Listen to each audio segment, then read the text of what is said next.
Bueno, vamos a continuar con la clase de herencia no clásica. Vamos a ver el resto de trastornos que asocian un modo de herencia no clásica.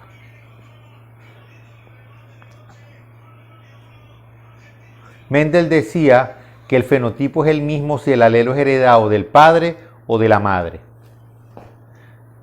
Sin embargo, la impronta genómica es la activación diferencial de genes dependiendo del padre del cual se hereda. O sea que nosotros tenemos algunos genes preferencialmente activos el alelo paterno o preferencialmente activos el alelo materno.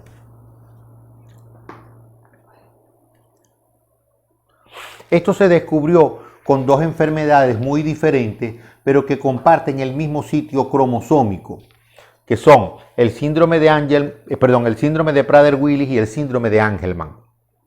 Son enfermedades totalmente diferentes, sin embargo, el sitio donde se encuentra la alteración es exactamente el mismo. Y cuando se pierde el alelo paterno vemos una enfermedad y cuando se pierde el alelo materno estamos en presencia de otra enfermedad diferente. Vamos a ver primero el síndrome de Prader-Willi. Tiene criterios mayores diagnósticos y criterios menores diagnósticos.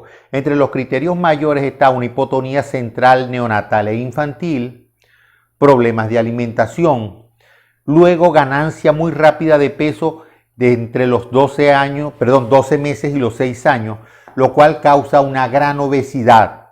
Y esto es debido a una hiperfagia. Tiene características faciales muy llamativas, como son los ojos almendrados y un estrechamiento bitemporal. Todos ellos tienen hipogonadismo hipogonadotrópico y un alto porcentaje presentan retraso psicomotor, déficit cognitivo y dificultades en el aprendizaje.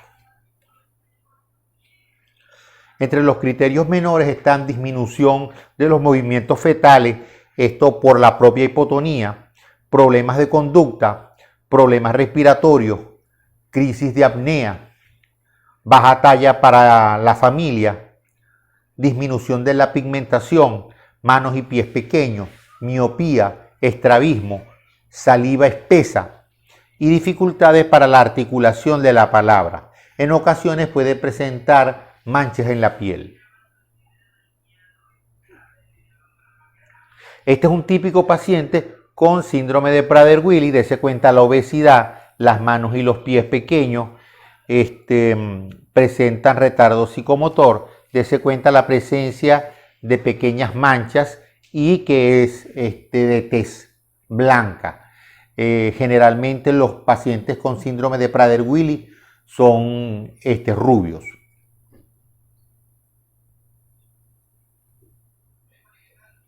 El otro síndrome es el síndrome de Angelman o el síndrome de la marioneta feliz, y se llama así porque ellos presentan movimientos distónicos muy característicos de aleteos de manos y pies muy parecidos a los que se observa en una marioneta. Entonces, cuando se estudia desde el punto de vista citogenético molecular estos dos trastornos, se observa que el área que se pierde es exactamente la misma. Cuando se pierde el alelo paterno, o sea, hay una deleción en el alelo paterno, estamos en presencia de un síndrome de Prader-Willi, y cuando hay una deleción en el alelo materno, estamos en presencia de un síndrome de Angelman.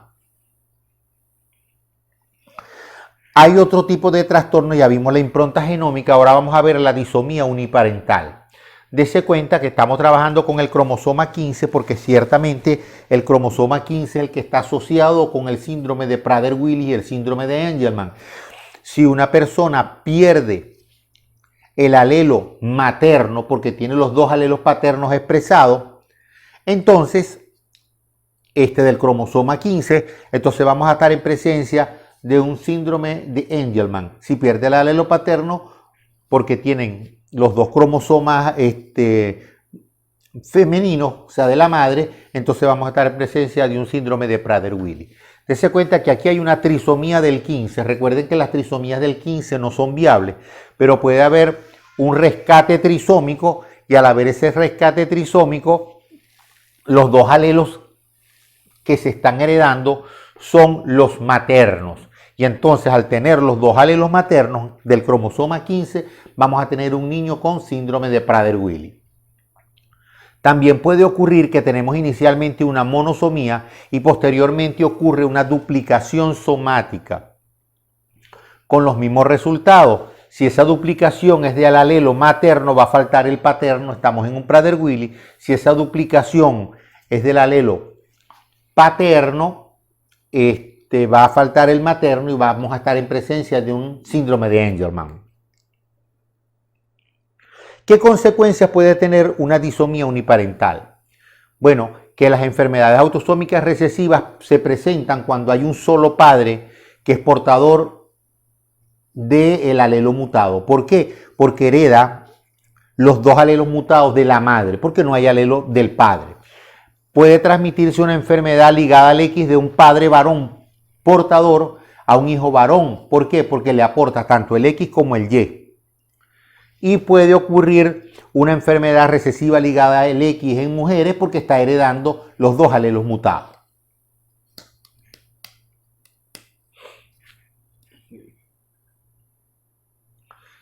Ya esto lo vieron ustedes con herencia multifactorial, lo vieron en el sexto semestre. La herencia multifactorial se produce por la acción de muchos genes cuyos efectos son pequeños, iguales y aditivos. Generalmente representan una distribución normal, una curva de Gauss en la población y está ampliamente influenciado por el ambiente. Por eso es que se dice que la herencia poligénica es multifactorial, porque es debido a una interacción más o menos compleja entre factores genéticos que predisponen y factores ambientales que desencadenan el trastorno. Pero ahora vamos a ver otro grupo de trastornos que son la herencia oligogénica. O sea, aquella era poli mucho, aquí es oligo pequeños o pocos. Es causado o modulada por la acción de un pequeño número de loci o genes. Es poco afectada por el ambiente y requiere la acción sinérgica de alelos mutantes de un pequeño número de loci. Aquí les traje un cuadro donde están todos ellos explicados. Son ejemplos de trastornos oligogénicos. Tenemos, por ejemplo, la sordera autosómico recesiva no sindrómica, que se debe a mutaciones de dos genes diferentes, no de dos alelos en un mismo gen, sino de dos genes diferentes. La epidermolisis bulosa de la unión también es digénico porque está involucrado dos genes. Los dos genes deben estar mutados para que se expresen fenotípicamente. El gen APC, cuando se encuentra mutado, modifica y aumenta el riesgo de una mujer que ya sea portadora de una mutación BRCA. Acá tenemos el gen que codifica el receptor de la conductancia transmembrana de la fibrosis quística, que produce, por supuesto, la fibrosis quística. Cuando este gen se encuentra mutado, se suprime la mutación y tienen un mejor pronóstico. En la enfermedad de Alzheimer, cuando están involucrados estos dos genes, hay aumento de la severidad, con aparición más temprana de la enfermedad de Alzheimer. Hay genes que modifican la presencia de la enfermedad de von Willebrand, modificando la penetrancia. Y aquí tenemos también que mutaciones de HRAS pueden incrementar el riesgo de cáncer de mama y ovario en una mujer portadora de una mutación BRCA. Entonces pueden ser digénicos, modifican la aparición de la enfermedad. Entonces hay varias enfermedades, además de esas, como el síndrome de Bardet-Biedl, como el megacolon ganglionar congénito, como el síndrome de ovario poliquístico, como la enfermedad de Alzheimer, como la esclerosis lateral amiotrófica, que también se modifica la severidad de la enfermedad cuando hay otros genes o mutantes asociados. Vamos a ver ahora la anticipación y la expansión de tripletas. Si ustedes ven aquí tenemos una familia, una señora, una hija y un nieto. Si ven, la señora prácticamente no tiene nada, pero sí tiene un poquito de ptosis palpebral. La hija tiene una fase inexpresiva, si ustedes se dan cuenta hay borramiento del surco nasogeniano, y el nieto tiene una severidad del trastorno, tiene la boca en arco de Cupido, tiene déficit cognitivo, tiene endotropia bilateral, o sea que la enfermedad se ha ido agravando a medida que pasan las generaciones. Esto llevó inicialmente, cuando no se conocía la genética molecular, a especular que eso era muy raro porque ese era un término en desuso, que las enfermedades se iban agravando a medida que pasaban las generaciones. Pero ¿qué pasó? Después se dieron cuenta de que en el gen que codifica para esa enfermedad, que es la distrofia miotónica, existe dentro del gen, en una región intrónica, un número de repeticiones de citosina, timina y guanina. Cuando esas repeticiones son menor de 100 repeticiones, eso es normal. Pero se dice que entre 80 y 100 es premutado, o sea que está cerca de la mutación. Y a medida que aumenta el número de repeticiones, la enfermedad se va haciendo más severa, con el agravante de que esos tripletes se expanden a medida que las personas se van reproduciendo. Entonces hay personas en las cuales se expande el triplete, lo expande el padre, hay otros que lo expande la madre. En la distrofia miotónica generalmente la expansión la hace la madre, pero en la corea de Huntington, que es otra enfermedad por expansión de triplete, la hace el padre. Entonces aquí tenemos la corea de Huntington, que es una enfermedad progresiva caracterizada por trastornos motores cognitivos y psiquiátricos, cuya edad de inicio está entre los 35 y 44 años, que se debe a una expansión de citosina, adenina y guanina. La citosina, adenina y guanina,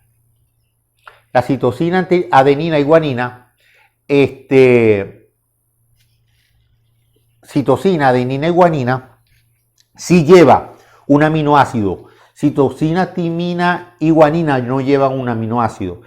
Sí, y es la glutamina. Cuando hay mayor cantidad de glutamina en la célula, se produce apoptosis. No, en estos pacientes no debería haber apoptosis, porque recuerden que las células cerebrales están hechas para permanecer durante toda la vida. Y si aparece apoptosis, que es una mutación de ganancia de función, la célula va a morir progresivamente, la neurona va a morir progresivamente y tempranamente, por supuesto, y eso va a hacer que aparezca la enfermedad. Normalmente se tienen entre 10 y 25 repeticiones de citosina, adenina, guanina. Los premutados están entre 27 y 35, cuando hay una expresividad leve entre 36 y 41, severa entre 44 y 55, y más de 60 con aparición de la enfermedad en etapa juvenil. Es una enfermedad autosómica dominante con penetrancia completa, pero con anticipación, y por eso tiene un modo de herencia no clásico, porque a medida que pasan las generaciones se va haciendo más severa. Entonces los abuelos lo tienen menos severos que los hijos y los hijos menos severos que los nietos.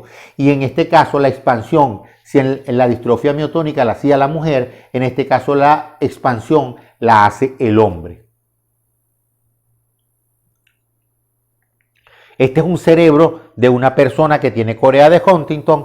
Dese cuenta la ventriculomegalia que existe, la prominencia de los surcos corticales, que son el reflejo de una atrofia cerebral.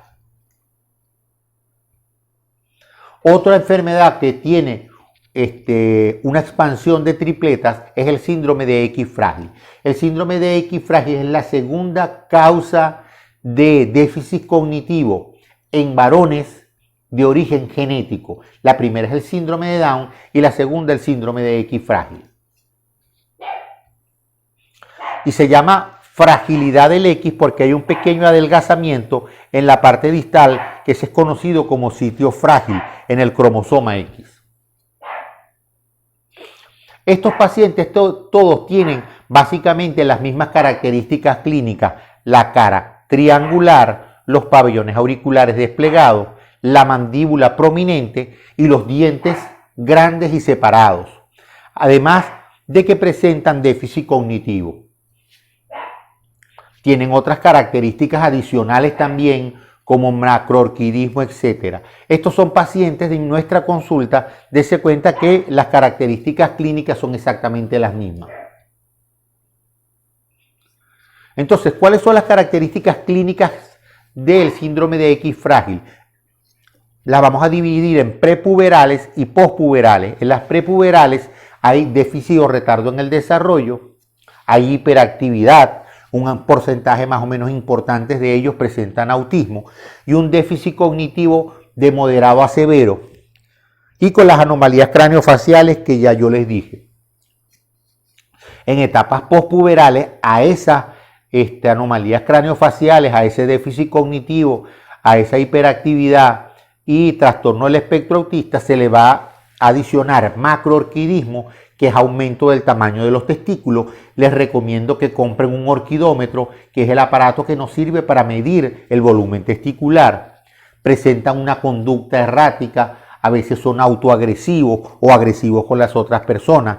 Pueden presentar endotropia o exotropia bilateral o unilateral e hiperlaxitud articular. Entre los otros signos hay prolapso de las válvulas mitral y tricúspide, y la piel usualmente suave y lisa, lo cual habla que también está involucrado un trastorno del colágeno o del tejido conectivo. Básicamente ocurre una expansión de tripletas, pero esto también, como en el primer caso, que está en una región intrónica, o sea, en una región no codificante, hay citosina, guanina y guanina.